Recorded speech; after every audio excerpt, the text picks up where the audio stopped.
everybody. How are you today? If you've been here before, you know what we like to do. And we like to say a quick hello to see who is here and where you are from. So drop your name into the chat and let me know where you are beaming in from today, because we usually have a very, very international audience at the Social Intelligence Lab. So we like to get on front of you. Oh, here we go. We've got Nick from Portland. Nick, welcome back. Priyanka from Ireland. Hello. Not so far away from me. We've got India, Warsaw. God, they're all coming in now.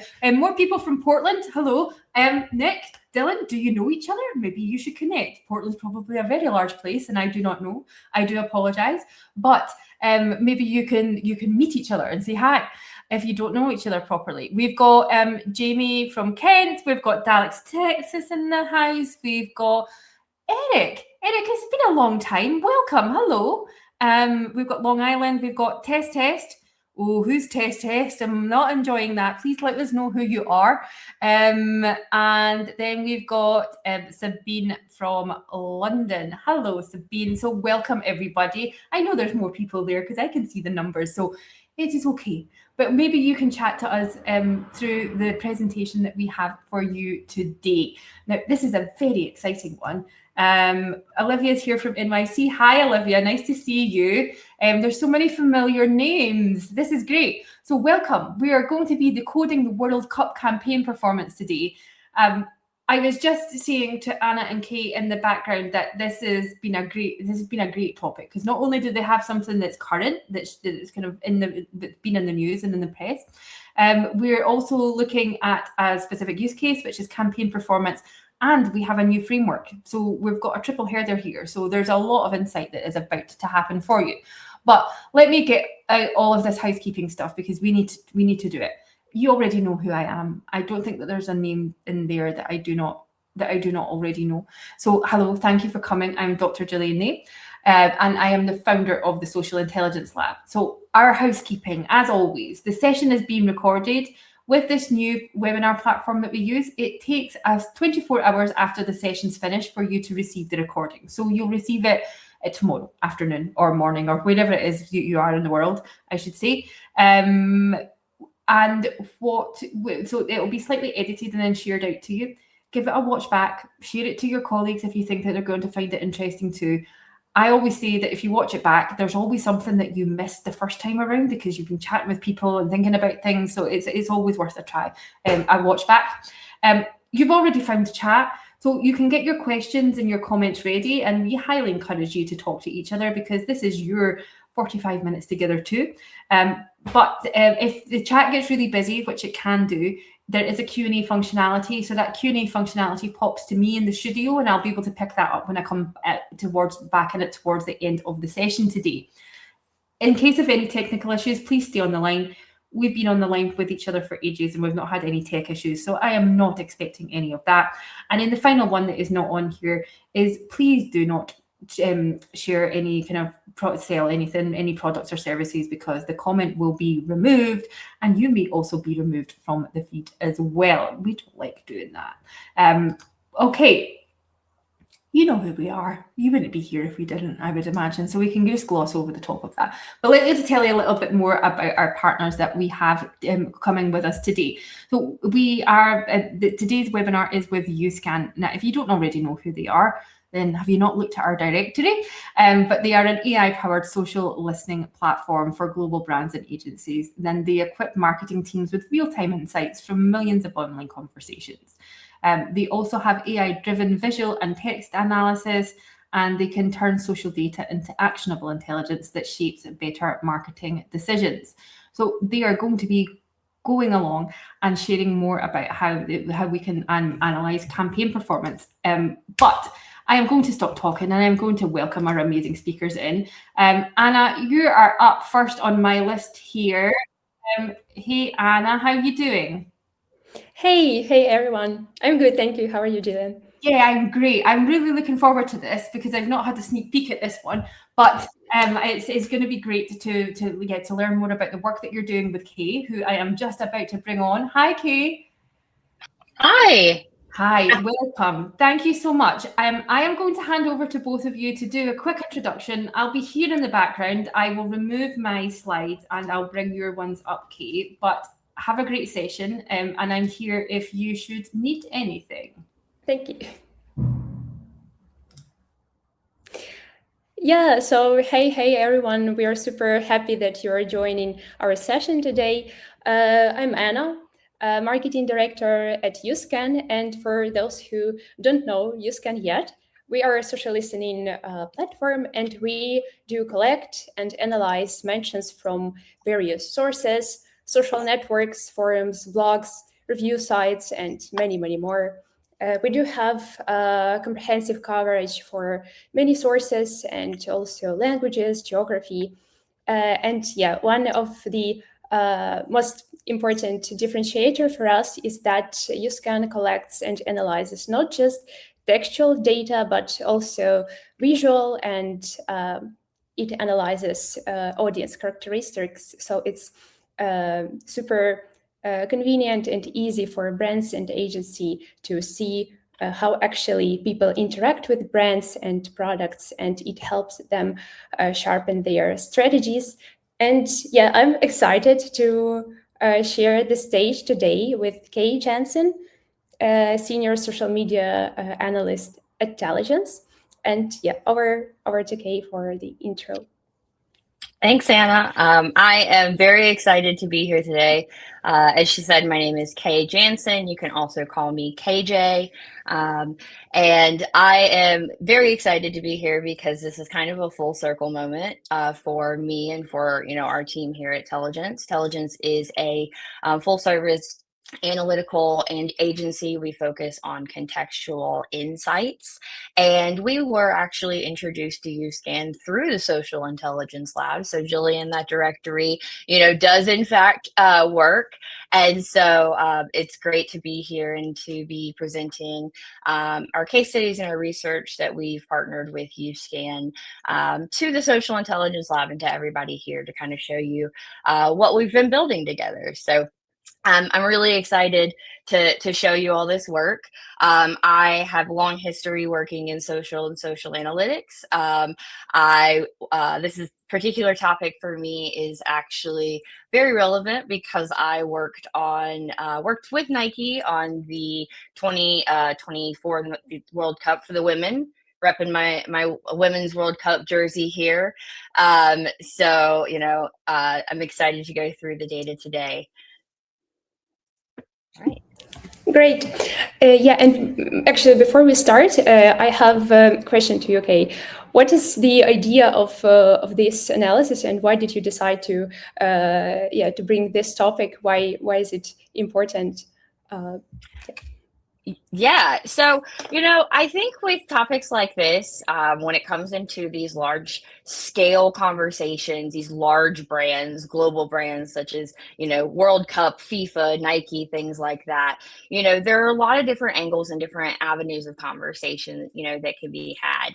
And I think it's really important to drill down and look at particular conversation and hypotheses that you may have and really start from there. So the hypothesis came, as I'm sure many of you guys do, you're constantly waiting as the World Cup is coming to see who and what the ads are. Raise your hands if you were eagerly waiting and exciting to see when Nike was going to drop their ads and when Adidas was going to drop their ads. I'm sure there's going to be more than just me, because if not, why are you really here? So, I was definitely really excited to see, how the performance was going to be, what the difference was going to be, how their approach was. And so, while Nike and Adidas, looking at the conversation was going to be very large and a lot of different avenues, I really wanted to kind of drill down and see exactly how audiences were going to be perceiving their ads. And if there, were differences, similarities, and kind of things like that, and what we could really make of that. If there was something there, I think we always have to start with the why, the instead of the kind of the what. Let's start digging into some hypotheses, bring back the science into our data analysis. Yeah, thank you so much. Awesome. So with that, I guess I'll start with asking, in the chat, I'll get a show of hands, get an emoji. Who had Spain on their bracket for winning? Who had Spain? Okay. With that, who had, Messi versus Ronaldo, Argentina versus Portugal? Because I'm sure, a lot of people did. I've got a lot of people who, those were some of their main things. Okay, now who had Nike versus Adidas? Anybody? Again, going back to it, that is kind of where a lot of this started, is a lot of people were looking at, the brands, the players, the athletes, whereas my thing is I wanted to look at the ads themselves. I wanted to look at exactly what they were doing, how they were playing, and where they were going to be. And so looking, excuse me, looking at the ads to start, we can see that Nike did their ads, what they called Rip the Script is what they were. It was a 6-minute ad, that they did a play basically ambushing all of these different athletes and celebrities, completely changing up a lot of the play that they had done in the previous World Cups, as well as just kind of, where they have been at locally with some of their marketing, their strategy, having held no official rights, to a lot of the FIFA World Cup. They really made a rare bet on trying to win back, some of the audience. Whereas Adidas, holds that portfolio with FIFA. They have the match ball, the official activations, the kits, the things like that. So we really do expect a lot of that Adidas conversation, especially when you start getting into the teams, the the Ronaldo versus the Messi, and how they really are supportive. But when we start to look at how the campaigns were launched, one of the big things to note was, as we started to have anticipation, knowing it was going to be in June, Adidas dropped their campaign super early. They dropped it in May, nearly, a month almost before the Nike launch. We almost were kind of waiting, trying to see when Nike was going to be launching their ads. Were Adidas going to get lost in the sauce? As these ads and these creatives started coming out, the hypotheses, the data, everything started kind of writing itself. What did we want to dive into? And again, it was these ads. We wanted to see how these campaigns resonated, how these, the different creative plays resonated with the audiences, not just at the moments, but throughout the campaigns. Would they get lost in the sauce? Would they continue to resonate with the audience? And would they provide the brand value just beyond the overall nature, of the name, the brand, the Nike?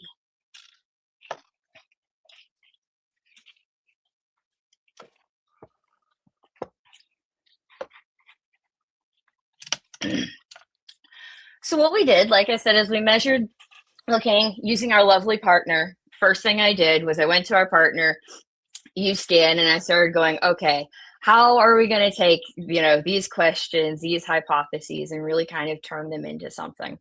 And so like I said, I took the question. They ran the same type of campaign. They were both in the same type of tournament. They both did ads. They both did long form film, things like that, but how are they going to resonate with the different audiences? So instead of, like I said, measuring the brands, we measured the films themselves. We were explicit about it. We looked at it from a scalpel lens, as you'll notice, with the overall volume of data.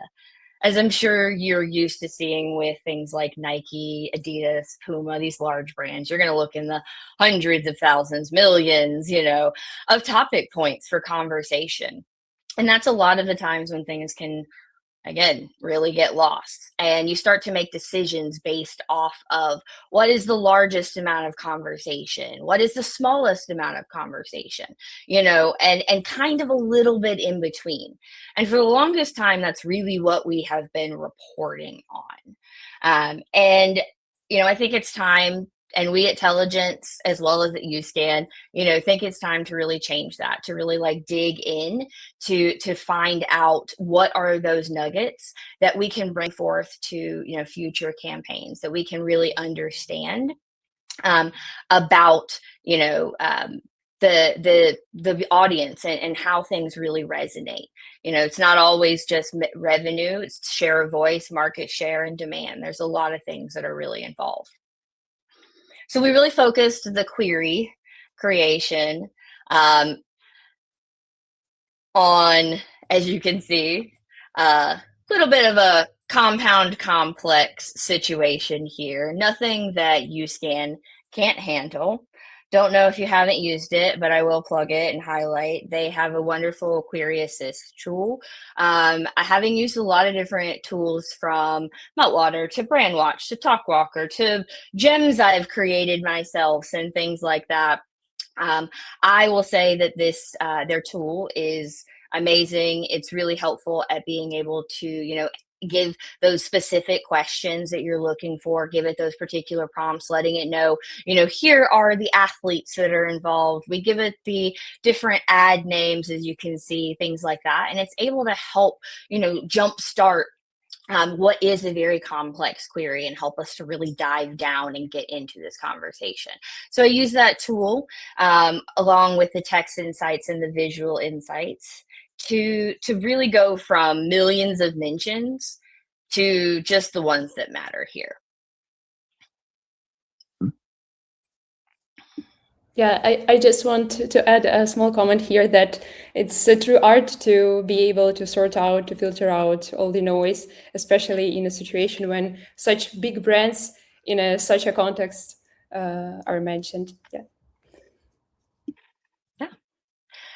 And like I mentioned before, I think it's extremely important, with the different strategies that we're taking and the methodologies, to have these hypotheses that we're having. So we have, our data, we have, our strategy, we have our topics, but, what are the things that we really want to uncover, whether they're right or wrong?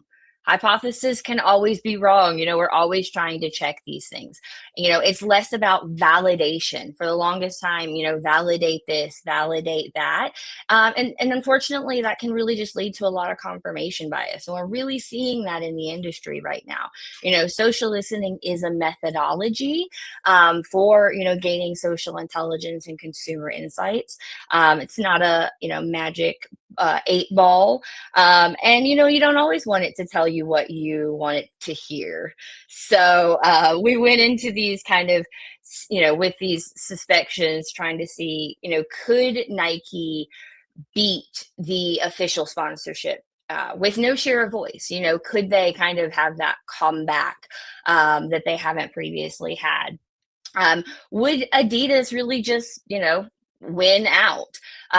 Would the time delay from having a month prior, would that be successful for Adidas? Or, would it be more successful for Nike to have landed their ads and be more relevant, on the point, things like that? How long are people really paying attention to this conversation? And then we also have the conversation of celebrities. That's a really rough play. Are they, we've seen wonderful success stories and a lot of other examples, and we've also seen the opposite. So are people really going to resonate? Sometimes it can matter the celebrity that you choose. And sometimes it can matter, based off of how, you're framing that. And so, for both of those different brands, is that going to be something that, can kick out both audiences? So these are kind of the 4 main pillars that we started with when we were also looking at our conversation, and some of the questions that we kind of wanted to unearth. All right, so with all of that, I'll get into the nitty-gritty, the details, the data. And so I'm sure, as you can see here, like I mentioned before, the volume of conversation, we started at, approximately 97,000, which is, a really niche volume, but split between that, we went through and tagged the conversation based off of, mentions of Nike ads, Nike tags versus Adidas. And you can really see that where the conversation splits. While sentiment and net sentiment, are near identical twins, we do see that the volume amongst the conversation, does dominate. But as I mentioned before, volume alone doesn't tell you everything. It can tell you when attention builds, but we want to know what is within that. There are different structures that can produce these numbers. And so we don't want to read them on the same scoreboard. We want to dive a little bit deeper. So that's what we're going to do. So as we continued, to dive a little bit deeper, we started to notice some trends. We started to notice that the films, the ads, the films, as we call them, they're 6 minutes. So for me, with the attention span that we have nowadays, I feel like that is a film for so many different people. So these films, while very much anchored in sports, we definitely saw that, Nike had a little bit higher of a resonance with that. Celebrities as well, they over-indexed in celebrities. The ad is full of celebrities, depending on who you are. At every point, you're kind of meeting a different one was the avenue. Whereas, you have the movie play that Adidas did, the overly 90s film storytelling aspect, things like that. And so you can kind of start to see here that, again, the same conversation, the same tournament, the same event, but you're starting to get a little bit of that differentiation in where the audience is, where the audience conversation is. It's always anchored in sport, but from there, where does it really go? What's beneath the curtains?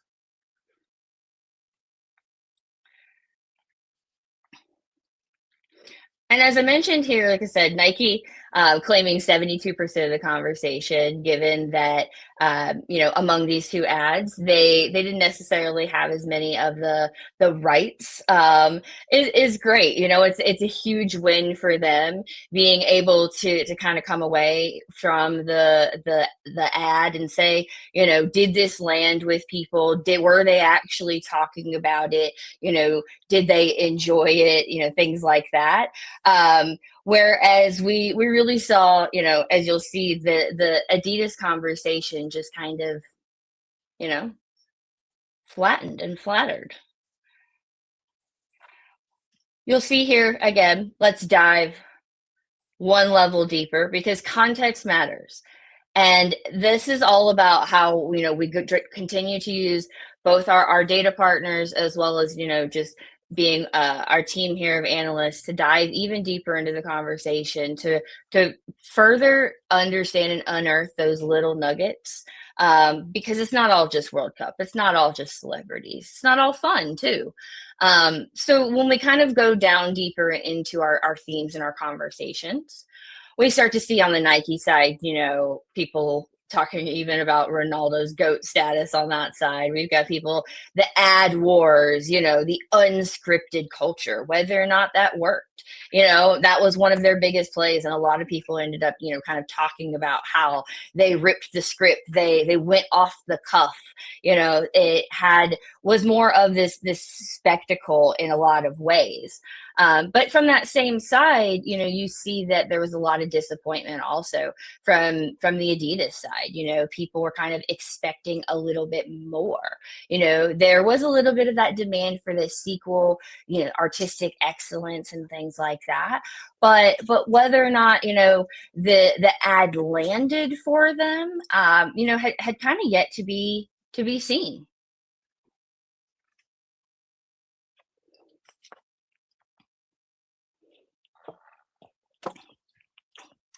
So the Nike ad, looking at it, one of the reasons why when we started to dive, into that topic specifically to see what people really loved about it and really resonated is how much they went back to their roots.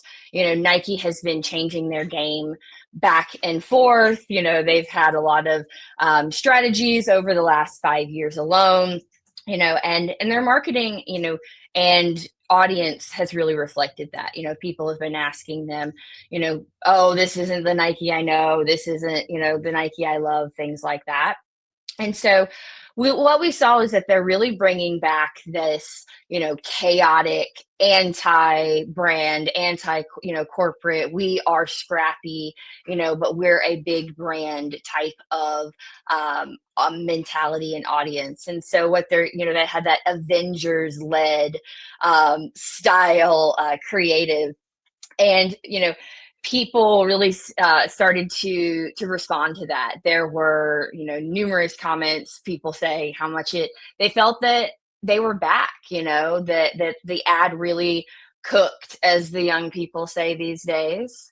And they were, shocked, surprised, and excited by all of the different ways that Nike was really kind of outperforming and giving people a little bit of what they wanted and what they didn't know that they wanted. Watching through that ad myself, not being a big football player, a big football fan as much, as Jillian said at the beginning, the more times you watch through things, the more things you notice. And so the more every turn I watched, I was like, oh, wait, there's that. Oh, wait, there's that. And so there were so many little intentional marks that, depending on who you were, what audience you were, K-pop fan, whether you were, LeBron, whether you were celebrity, Kim K was even involved.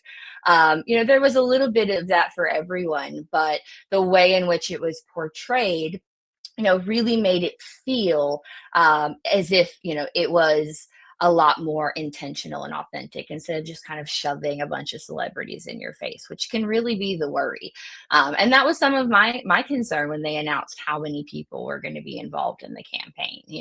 Overloading and overcrowding doesn't always mean more and better. Yeah. So do you think it was like a strategic decision to bring more people, more famous people, not related to football, but to the other industries? So what is the idea here? What do you think?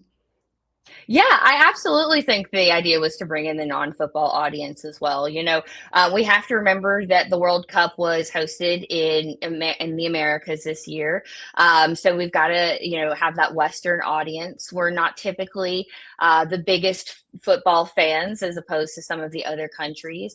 So, there is a level of players from all the different countries some people may or may not be aware of, and so you want to have a familiar face when you're watching an ad. You can't have all of these other people, and so I think it was definitely a very strategic play, and I think that there was a lot of comedic ways that they played with it. I'll touch on this a little bit later, but there was the Holland Channing Tatum, twin switch moment, and coming up to Lisa for her autograph, and Zoltan with the script and things like that. And, just kind of the overall setup of breaking through and bringing back their overall roots. I think it had a little bit for everyone and just enough. I think that they didn't show everyone in everyone's face. And I think that they were very intentional about that.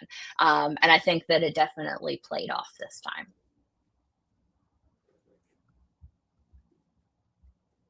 Whereas by comparison, Adidas really went with the underdogs, the backyard legends, as they play. They went with the more cinematography.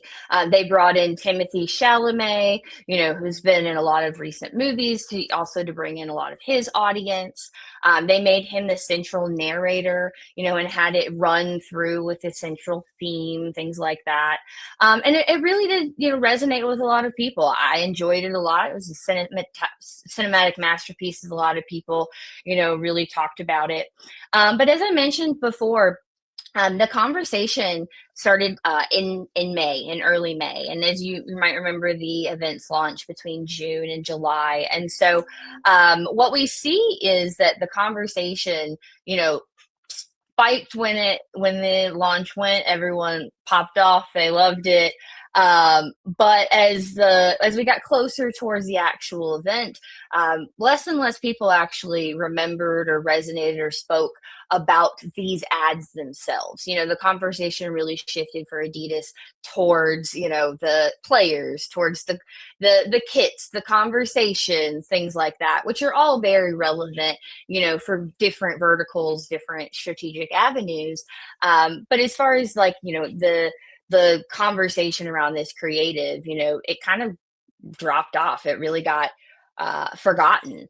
And so, you can see that here, that conversation over time, that light blue being Adidas and that dark blue being Nike. And so while, both conversations, while the Adidas conversation really had a lower peak, what we can say, though, is that both conversations didn't necessarily move as much and shift as much into the tournament. So, while we saw that the Nike conversation spiked much later on, I am interested to see how that conversation kind of continues. You will see, though, some in the conversation in the bubbles in July, it did kind of bounce back up. So, while the Adidas conversation again shifted, the ad, the rip the script headline, for example, continued even when the Nike players themselves may not have continued within the conversation of the tournament.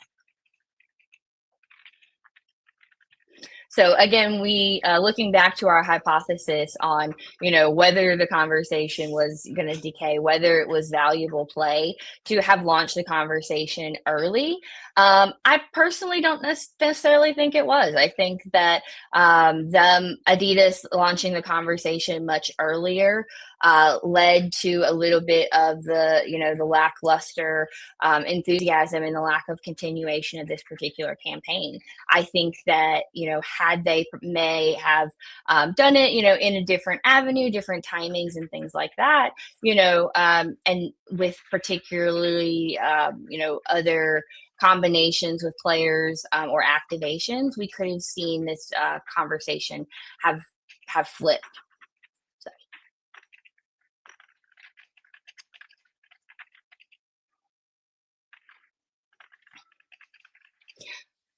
All right. So when we looked a little bit deeper into that fourth hypothesis that we had, which was looking at the celebrities, the crossovers, and things like that, we definitely noticed that, as I mentioned before, Lisa was overwhelmingly popular. We see that in a lot of other conversations and audiences. K-pop in general, K-pop fans are a very steadfast audience. Whenever they're involved, they automatically latch on and can really inflate and over elevate the conversation. So that's actually something that we want to be aware of, and when we were looking at this. And what we did find is that while, there was a lot of conversation about Lisa and people loved her, there were a lot of mentions of all of the other players of conversation. Like I said, the Kim Kardashians, the Travis Scotts, why were they there? That's a little odd, but still people were talking about it. You got the Channing Tatum as Holland, and that brought people kind of coming back. I will say myself, I didn't even notice that one the first time because there was just so much, kind of going on that, it was great because it created an opportunity for people to go back and watch the ad. Like I said before, the Kim Kardashian and Travis Scott, did definitely rein in that negative sentiment because people of the celebrities, Kim Kardashian definitely has her own, associations and things like that. But she was there with her son, and they did kind of have a nod to her being like a soccer mom, and didn't necessarily I think, showcase her, which did definitely help for being able to kind of not increase in that negativity. And that's why we didn't see a lot of that. On the other side, though, Yeah, sorry, go ahead. I was just gonna say, for the other side, for Adidas, like I said, we saw Timothée Chalamet. He's getting a lot of praise, being, in his Oscar eras, he just was for a lot of the films that he's been doing. And so this felt very, on brand for him. on brand for Nike, or excuse me, for Adidas, is a little bit questionable. But, it definitely felt very on brand, and a lot of people praised him among that conversation for being the narrator.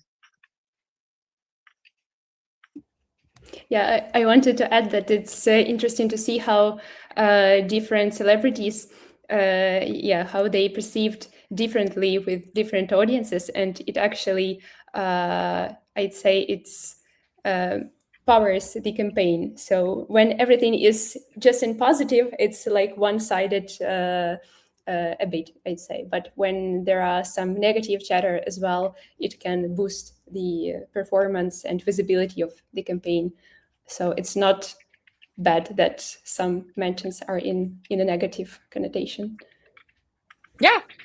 100%. And, we have to dig into the negative just as much as the positive, as well as the neutral. What are people talking about, in between those conversations, and how do we move those buckets? How do we move things between? And I think that's all the more reason why understanding, the context, digging deeper into the conversation, having a hypothesis, first of all, and being able to really kind of dig into the why, all of those things, that methodology really set you up for success in being able to kind of, weed out some of the other areas and really just kind of dig deep into breaking maybe potentially some assumptions. I know I had the assumption that Timothée Chalamet was going to win the Oscar. I had the assumption that he was going to do great because a lot of people were resonating with him, and his performance was great, but it potentially wasn't the right placement for him. There was some confusion as to why he was chosen, as the narrator, given that it was, he was the main character for a more sports play, whereas Nike, a lot of their main character focus were the athletes. The celebrities were more secondary. They were used for more comical factors, comedic things like that, lighthearted. They didn't take away from the game. The game is still the most important part. And I think that's the thing that's really important that you look at whenever you're adding people from outside of your space. You want to make sure that the fit is right. You want to make sure that people understand why they're there and that people are going to enjoy it.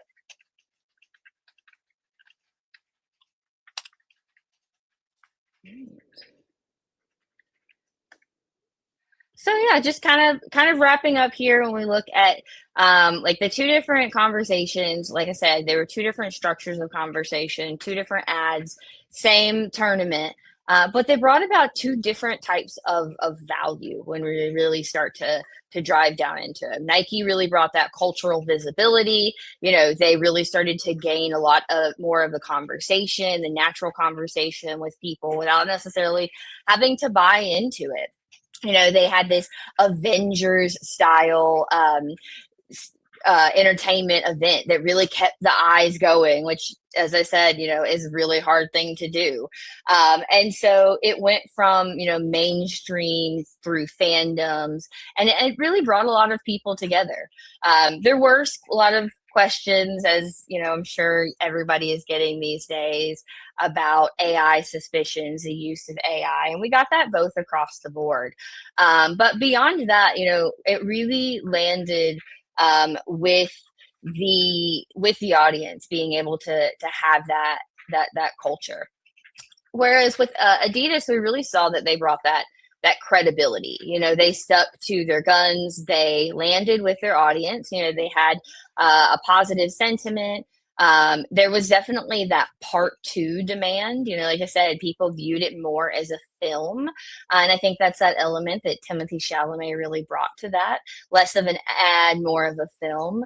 And it also then brought with it, a lot of other conversation around, video games and just how do we integrate these different things. And people really liked all of the different characters that were in them as well. So, we saw a lot of different interesting sub conversations within looking at both of these brands. And like I said, specifically looking at just their ads. So by focusing our topic and focusing our research on this area, we were able to kind of really uncover what, like I said, what people really liked, what they didn't like, what were areas that we could move, and what were areas for opportunity for the brand. You can see that volume, while is great, doesn't necessarily always equate to what people are talking about. And so we have to look at how things break out thematically, how things break out, behaviorally, things like that. We want to, look at the conversation as a whole. We want to look at the conversation, as groups. And here at Telligence, that's one of the biggest things that we focus on is context. And why I said, like I said, we love to partner with YouScan because they have some of the same, beliefs and structures, is that, you can have volume, and volume is great.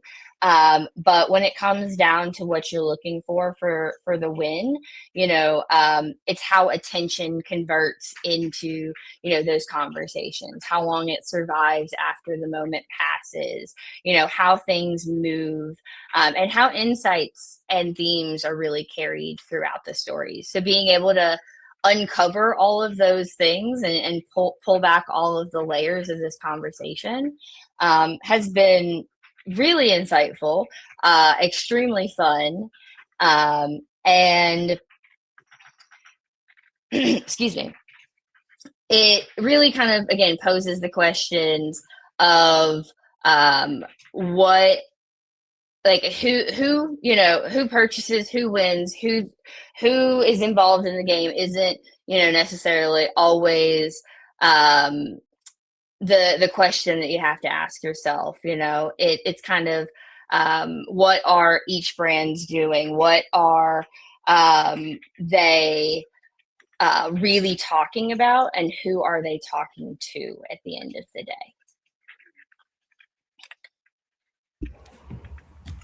Yeah, thank you, Kay. Great insights.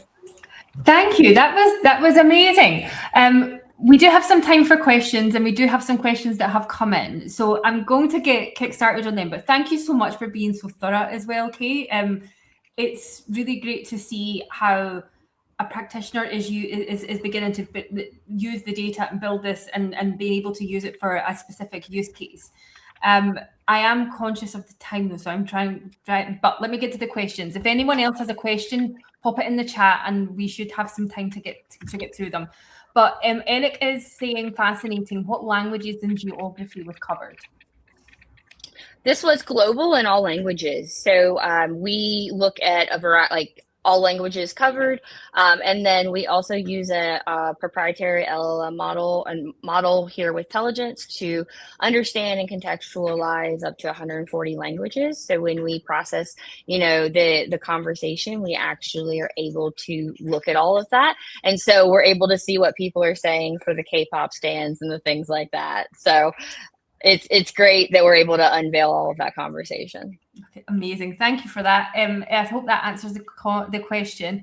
The next one was looking at the themes and how were the themes created?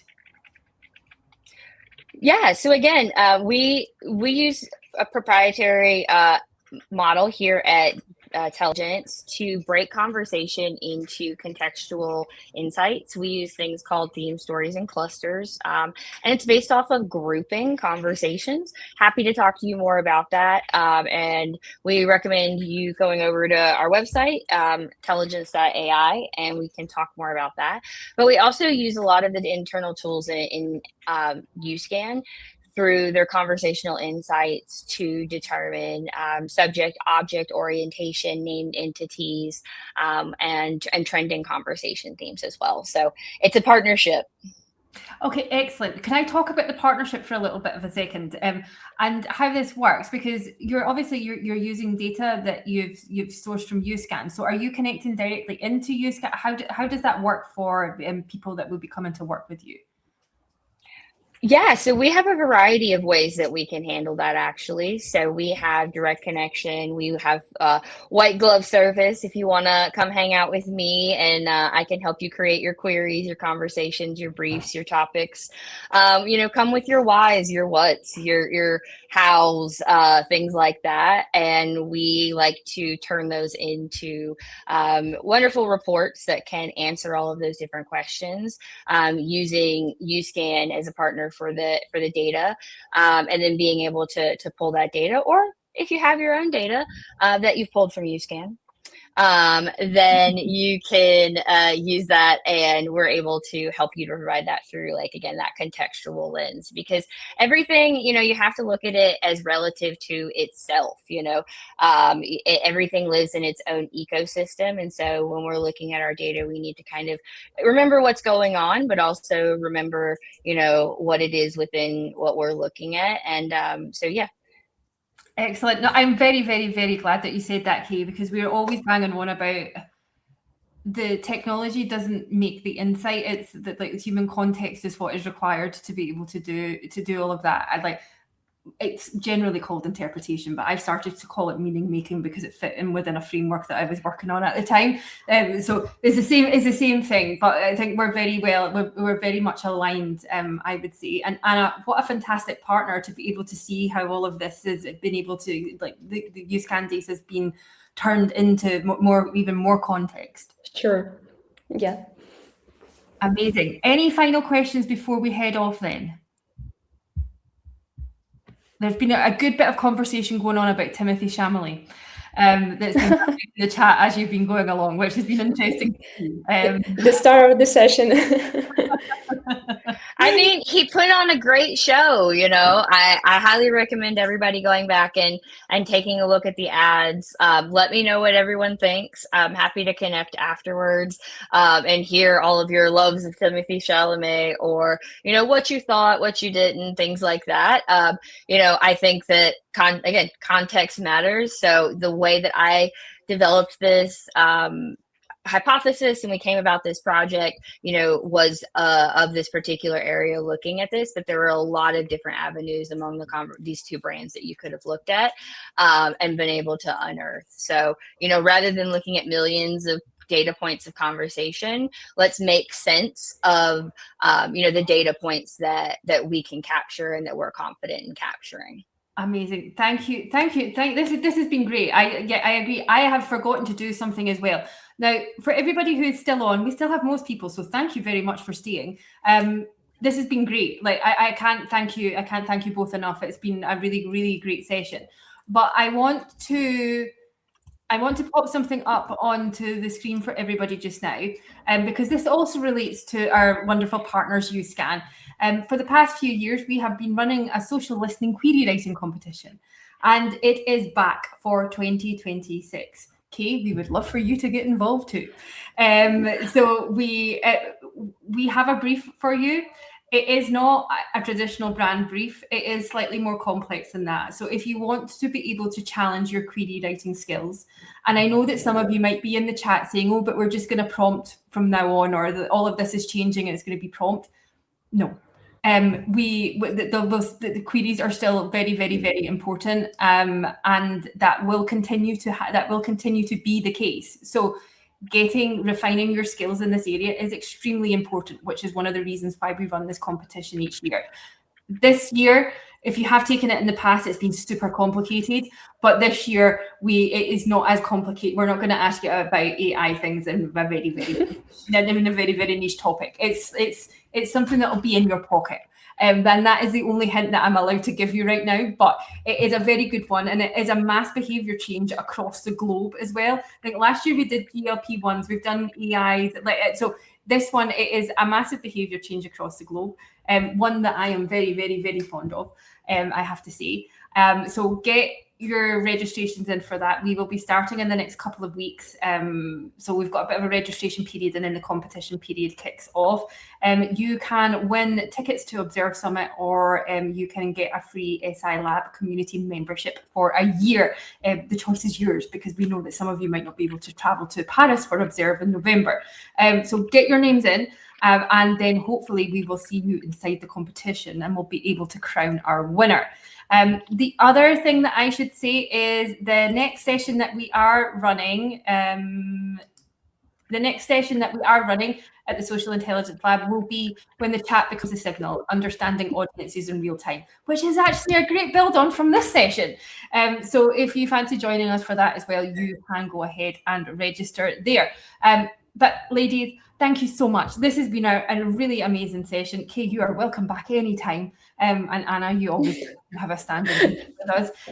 So thank you to everybody and everybody who stayed on the line. It has been amazing to spend the last 45 minutes or so with you. You're getting a lot of love in the comments as well. So that is great to see. So congratulations on a very good session. And I will see everybody on a Social Intelligence Lab session very, very soon. Thanks very much. Have a good day.